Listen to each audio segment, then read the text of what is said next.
You have no idea who you're talking to right now. That's what I said to my brother-in-law the night everything changed. He laughed. He actually laughed.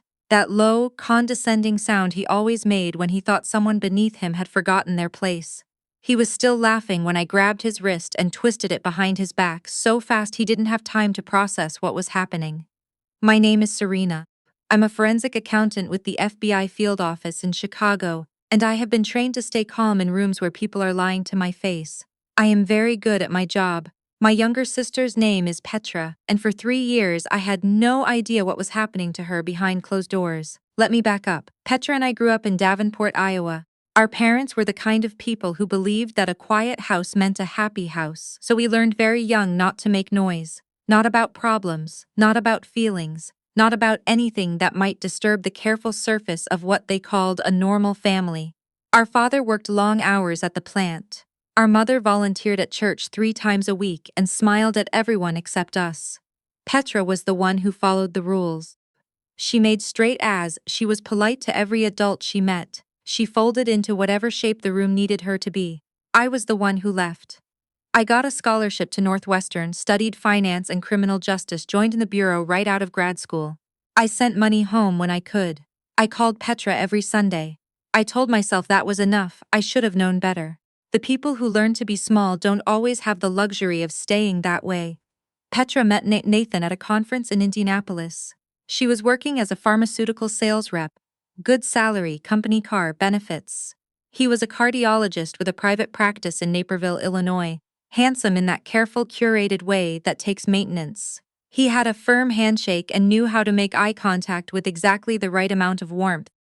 I met him 4 months into their relationship and I thought, something about this man is performing. I didn't say anything. Petra was happy. Or at least she looked happy, and I had spent enough years watching my mother perform happiness to know those two things weren't always the same. But Petra was an adult. She had a right to make her own choices. I told myself I'd watch and wait. They got married 14 months later. Small ceremony at a vineyard in Geneva, Illinois. Our parents came. I was maid of honor. Nathan's family was large and loud and clearly accustomed to money. His mother, a woman named Rosalind, made a comment at the rehearsal dinner about Petra's dress not being what she'd imagined for Nathan. Petra laughed it off. Nathan didn't say anything. I noted that too. The first year was fine, as far as I could see.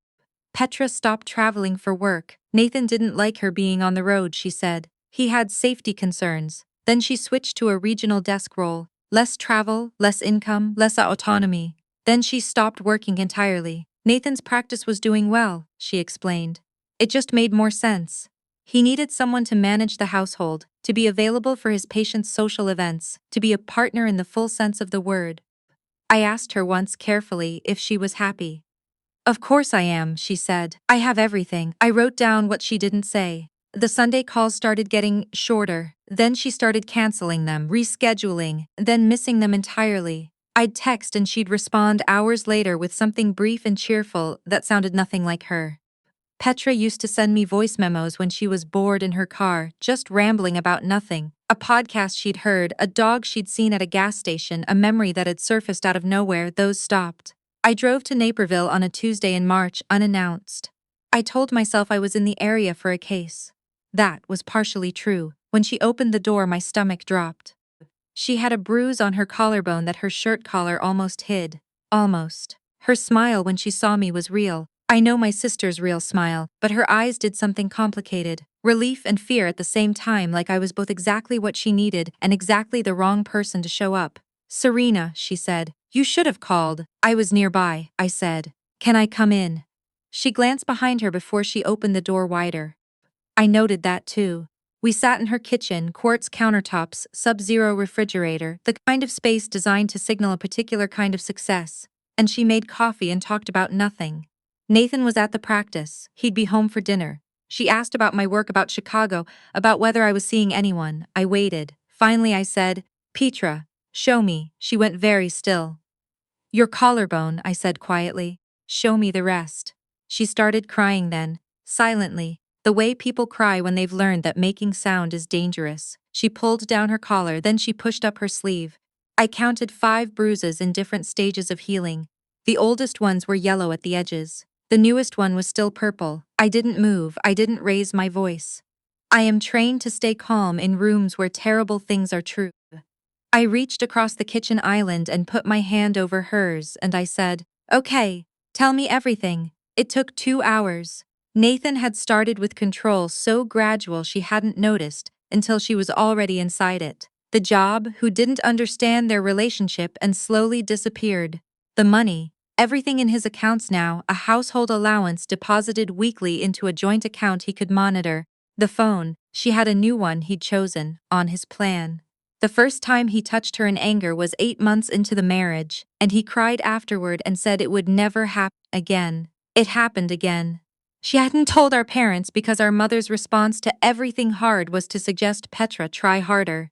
She hadn't told her friends because she didn't have many left. She hadn't called me because, and this part almost broke me, because she was afraid Nathan would find out and I would become a target. She was protecting me. I sat with that for a long moment, then I said, "I need you to listen to me carefully. Do not call anyone. Do not change anything about your routine. Do not let him see anything different in your face." I squeezed her hand. "I'm going to handle this." She looked at me with those eyes that were still afraid. "Serena, he's a doctor. He knows people. He's never dealt with me," I said. "Here's what Nathan didn't know about me, besides the obvious. I work financial crimes.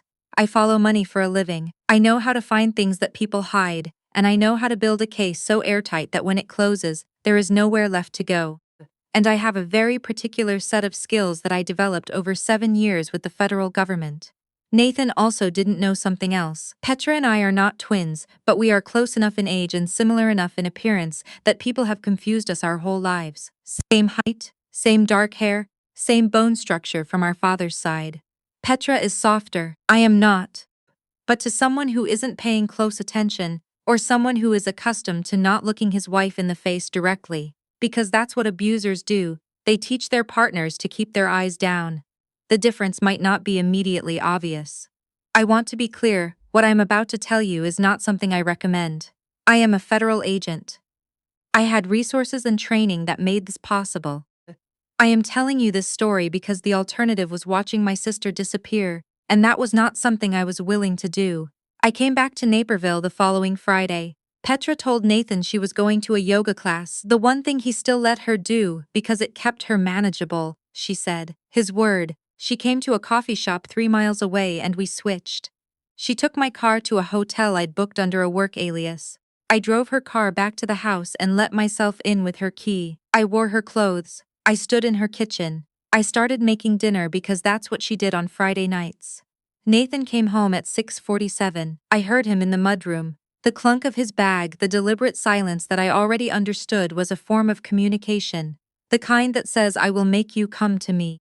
I kept my back to the hallway and continued cutting vegetables because Petra had told me, "Never stop what you're doing when he comes in." He reads it as submission anxiety and it encourages him.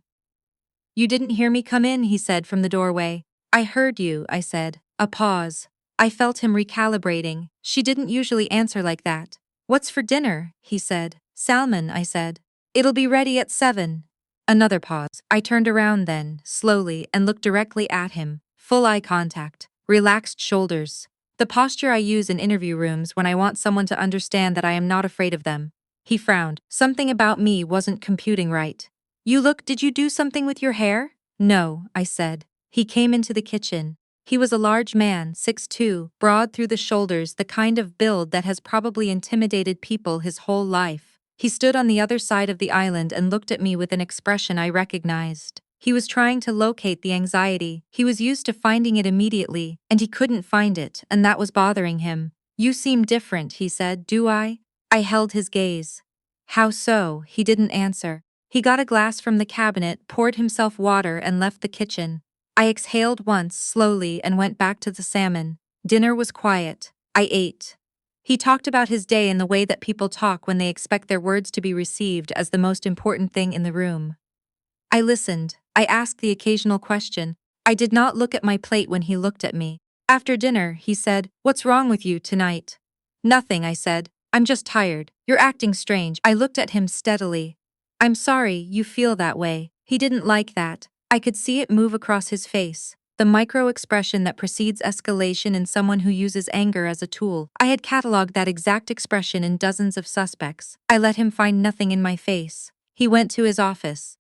I cleaned the kitchen, found the locations of every document Petra had mentioned, the financial statements, the life insurance policy he'd taken out on her 8 months ago, the property deed with only his name, the prenuptial agreement she'd signed without a lawyer, and photographed everything with the small secondary phone I had in my jacket pocket. Then I sat on the couch and waited. He came out of his office at 9:15 with a different energy. Slower, more deliberate. I had seen this pattern in the information Petra had given me. This was the transition before he would start something. He would manufacture a reason. "You didn't fold the throw blanket," he said, looking at the blanket on the couch. "No," I said. "I didn't. I've told you that bothers me." "I know," I said. I did not move. I did not fold the blanket. I looked at him.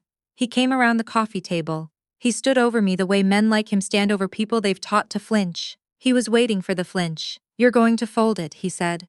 Quiet voice. The quiet voice is often worse than shouting. "Nathan," I said, and I kept my voice completely level. "I know what you've been doing to my sister." The silence that followed was total. His face went through several things in rapid succession. Confusion first, my sister, and then the recalibration as he looked at me more carefully, really looked, and I watched the moment it landed. The color left his face. "Who?" he started. "My name is Serena Voss," I said. "Petra is my sister. I am a special agent with the FBI Chicago Field Office Financial Crimes Division. I've spent the last 8 days documenting what you've done to her and to your joint finances." I stood up. He took a step back, which I noted. "You have hidden assets in 3 accounts I've already identified. You have fraudulently listed yourself as sole beneficiary on insurance policies using documents she signed under duress. And you have physically assaulted your wife on at least 11 documented occasions." "You can't," he said and stopped. He was a smart man, he was doing math. "I'm not arresting you tonight," I said. "I'm not here in an official capacity as Petra's sister." I took one step toward him. "I'm here so you understand exactly what is coming, and from whom. I want you to know my name. I want you to know my face. Because every decision you make from this moment will be made with the knowledge that I am watching." He tried anger then. "You broke into my house. I'm visiting my sister's home." I tilted my head. "Would you like to discuss this further? I'm happy to make some calls right now and have us continue this conversation in a more official setting." He didn't speak. "Good choice," I said. I left. I drove to the hotel. I held my sister for a long time without saying anything. What happened after that took 4 months. The forensic accounting piece was the foundation. Nathan had been systematically transferring marital assets into accounts connected to an LLC he'd formed under a variant of his mother's maiden name. It was not sophisticated. It never is with people who believe they're the smartest person in every room. The LLC was connected to a second property in Scottsdale he had never disclosed. The life insurance policy had a clause that paid out double in the case of an accident. He had begun researching residential psychiatric facilities 3 weeks before I found out, presumably as the next phase of control. Institutionalization, legal incapacitation. That last part is what got the Bureau involved officially. A colleague of mine in the white-collar crime unit reviewed the asset transfers as a personal favor. What he found gave us grounds for a wire fraud investigation. Once that opened, the domestic violence documentation Petra provided, photographs, medical records from 2 ER visits she'd attributed to falls, a journal she'd kept hidden in a box of tampons because Nathan never touched those, became part of a coordinated file. We also found 2 other women, former patients of Nathan's whom he'd had relationships with, both of whom had signed NDAs in exchange for financial settlements. One of them had been building her own case with a private attorney for 7 months. His mother, Rosalind, the one who'd criticized my sister's dress at the rehearsal dinner, had known about the financial arrangements. Not the violence or so she claimed, but she'd accepted transfers from the LLC and signed paperwork she knew to be obscuring assets. That implicated her in the fraud. Nathan was arrested on a Thursday morning. Petra was already in Chicago by then. She was staying in my apartment.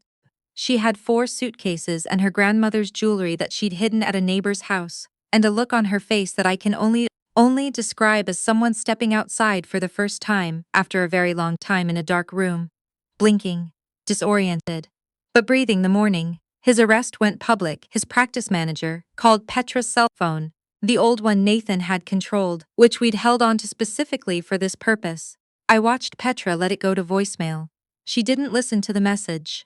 She got a job offer 4 days later. A pharmaceutical company in Evanston had an opening in their regional accounts division. She knew the field, she was good at it. She emailed back to say she was interested. I made coffee, and we sat at my kitchen table, and I watched her read the job description with her shoulders unlocked for what felt like the first time in years. "What if I'm bad at it now?" she said quietly. "I've been out of it for 3 years." "You know the product landscape better than most people who've been in it the whole time," I said. "You've been reading medical journals to understand Nathan's world. You basically have 3 years of professional development you haven't put on a resume yet." She looked up at me. "You're not starting over," I said. "You're starting from a lot further along than you think." She went back to the job description. After a moment she said, "I always thought if I ever left him, it would be because I finally got brave enough. And I didn't," she said. "You got brave enough for both of us." I put my hand on the table next to her coffee cup. "You kept a journal in a box of tampons for 2 years," I said. "That took more discipline than anything I've ever done in a federal building. Don't tell me you weren't brave." She laughed. "A real one, the kind that sounds like relief." The divorce was finalized 7 months after his arrest. Nathan pled to the wire fraud charge to avoid a full federal trial, 18 months minimum security, mandatory financial restitution. The domestic violence charges were added in state court. He pled to those too. The civil case on the concealed assets meant Petra received a settlement that covered the 3 years of wages she'd lost. The marital home at its full appraised value and costs. Rosalind's legal situation was separately adjudicated. She avoided criminal charges in exchange for full financial cooperation and a substantial penalty. I'm told she moved to Florida. Good.